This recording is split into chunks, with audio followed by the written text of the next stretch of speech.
Introducing Neon Swim, the revolutionary app designed for swim coaches who demand more. And Neon Pace Clock, the pace clock that syncs to your workout.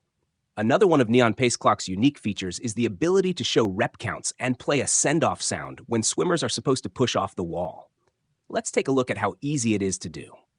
As shown in previous videos, we've programmed a set into Neon Pace Clock.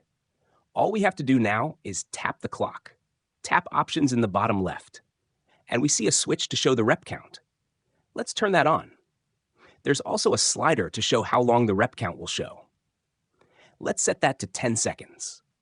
Now we'll go to the next set, and we see that even though the interval is 120, it's showing a 2 in the minutes column to indicate the second rep. It will show this for 10 seconds and then go back to showing the full interval.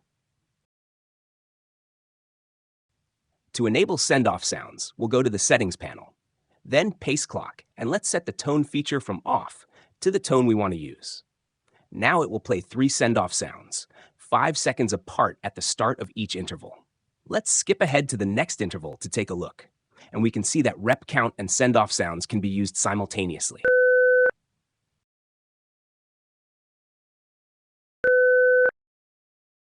Thank you for watching this tutorial. We hope you found it helpful. Check out our other videos where we explore more advanced features and tips to maximize your coaching efficiency. Happy coaching!